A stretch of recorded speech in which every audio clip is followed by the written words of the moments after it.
Okay, I am back with another unboxing video today. This one should be interesting. These are all titles sent to me via DiabolikDVD, who I've raved about quite a bit before on this channel. And they are part of something called an Arrow Video spring sale, which is running March 1st to March 15th. So we are still kind of in the throes of it. This is a package that I expected to receive in a week or two, because most of the titles were on back order. So today I have learned that they arrived in record time and that they're all here. So let's go through some of this. This is a lot of stuff to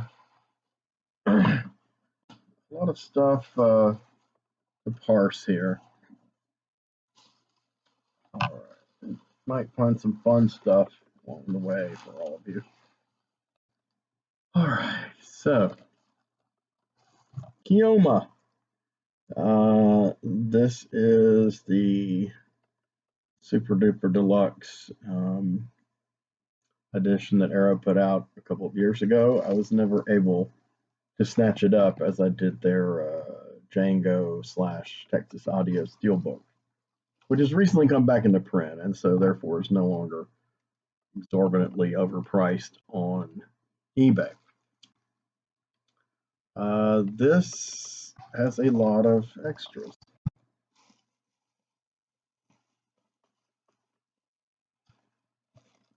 Come Drink With Me. I recently sold the Shaw Brothers DVD of this.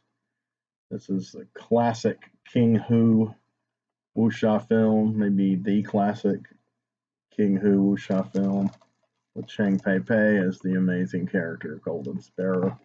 By the way, this one is Kioma is by Enzo Castellari, and it's really one of the final in the of the spaghetti western era, late 70s. It stars Franco Nero, Woody Strode, Olga Carlotos. It's very creepy, existentialist, mystical, almost like something that Fulci would do. This one has a slip case. I have not opened the plastic on any of these yet, obviously. This little beauty is Giants and Toys by Yasuza Masumura. I've reviewed some of his work on this channel before. The Blu-rays of Black Test Car and Blind Beast. This was my one other major title of his I still had not acquired. I sold my Phantoma DVD sometime back, I think. It may still be for sale, I'm not sure. My Masumura DVDs have been kind of slowly. Beautiful new artwork. This was a 1958 color Japanese film that was on par with the kind of social parody melodramas that America was doing in that period by people like Elia Kazan and Frank Tashlin, but arguably more cutting edge because it was Japan, it was 1958, and it was in just blazing color. And it's proved as prescient as any of those other films I mentioned. Let's I can reuse some of this for my own orders. This one is relatively inexpensive. This was We Are the Flesh, a recent film that I reviewed in one of my streaming episodes. I saw it on Tubi, one of my early Tubi streaming episodes. And this is really one of the most outrageous, transgressive bits of Mexican feature film from the last several years. very overlooked, very, when it is looked at, it's kind of slagged off. Um, it compares it here as a cross between Gaspar Noé and Alejandro Jodorowsky, and that's fair. It's definitely out to shock, but it is beautifully realized. It's harkening back to another kind of subversive film from the 70s that I personally miss. Not that I saw those movies during the 70s, but hopefully you know what I mean. I have several more ahead here. The Great Siobhan Lewis's The Gorgor Girls, finally upgraded to Blu-ray. I have a long history with this one. I had it on VHS. The Joe Bob Briggs hosted one. I had it on DVD through something weird video. I reviewed it for a few different zines. It's his final gore opus from his golden heyday. I think around 71 this was released. And one of his most extreme gore films, but also one of his most satirical, acerbic, humorous, campy offerings. It's just a joy to behold. It's wonderful to finally have this. And this one has a bonus film, This Stuff Will Kill You, which I also think is a really hilarious Lewis entry. This one is Season of the Witch by George A. Romero. A lot of people tend to dismiss this item from that period, like between Night of the Living Dead and The Crazies. He did a couple of films.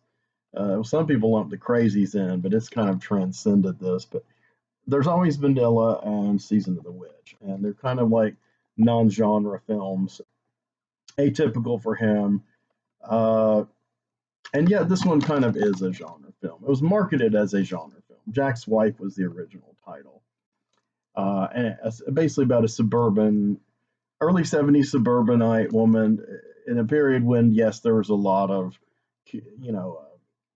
liberalism and experimentation and, hippies and psychedelia and interest in the occult. And so she becomes kind of like a suburban witch, dabbling in witchcraft. And of course, it becomes a metaphor for feminism. And I don't believe it's heavy handed. A lot of people I know despise this movie. I have loved it for 30 years. I'm really happy to get a really nice copy of this. I was going to see if it had any extra films on it, but no. Okay. Finally, one I've wanted for a very long time. I had the Synapse releases DVD, long out of print, by underground provocateur Jim Van Bebber. I think this is one of the key underground American films of the 1980s, if not of the last 35 years. Very inexpensively shot, very ingenuously shot, very violent, very powerful, very emotionally powerful, fantastically choreographed action scenes with very little, official training or anything.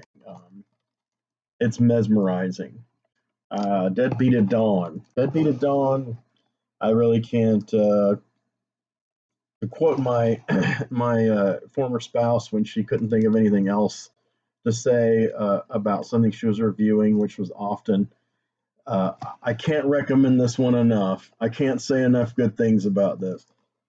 Kind of trite, but in this case, certainly true. And like the DVD, I believe this has the short films. Yes, My Sweet Satan, Roadkill, The Last Days of John Martin, as well as a newer one called Gator Green. So I'm super excited about this. These are all, pretty much all of these, well, with the exception of this one, which I first really heard of before I knew it was on Arrow, and which I watched on streaming before I decided I needed to own it. These other 4 titles, these are all titles that, as each one came out on Blu-ray on Arrow, I was super stoked. So I'm not going to unwrap them and get into all the things and read all the bonus features. Their reviews will be coming up sometime in the next, couple of months. I know I said that about some that I purchased, and also some that were patrons gifted to me around the end of last year, beginning of this year. The only ones I really got to talk about were the Shinya Tsukamoto Solid Metal Nightmares box, also by Arrow, which was amazing. And I reviewed Synapse's Massacre at Central High Blu-ray.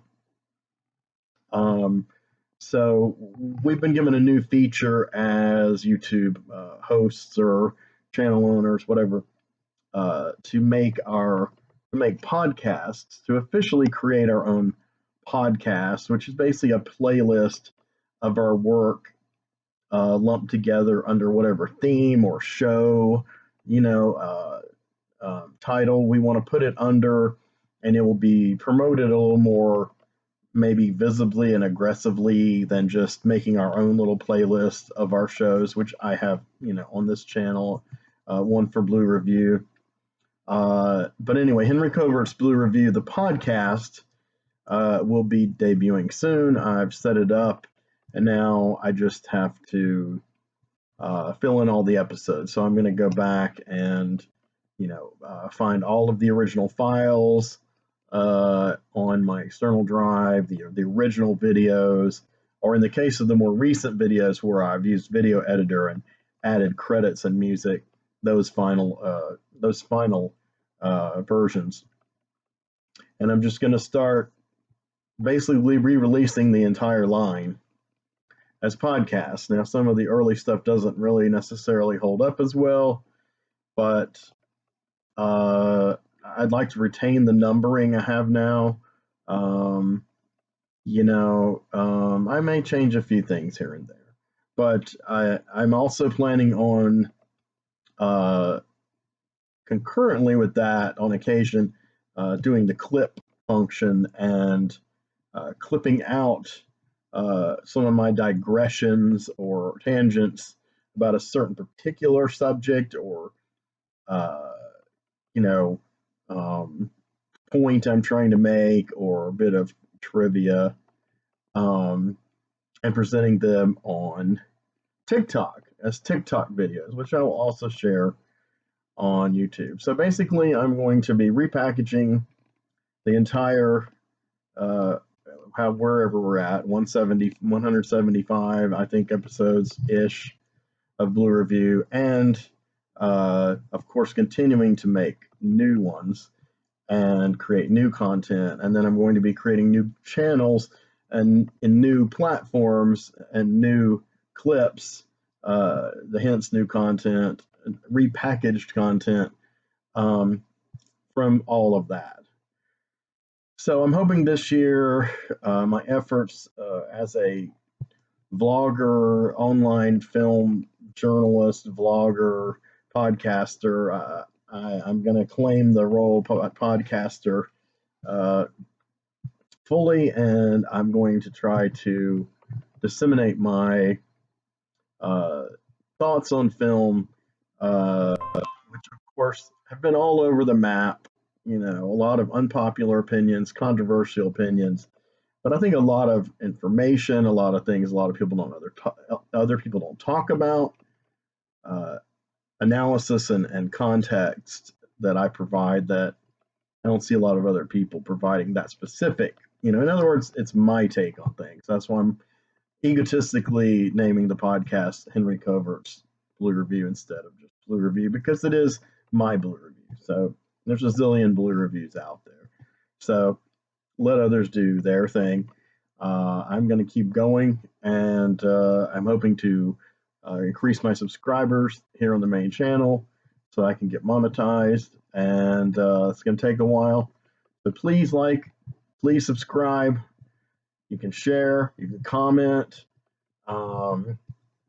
Yeah, I mean, just as many likes and as many subscriptions as possible will help me rise above the algorithms, which are like the man that's keeping us down.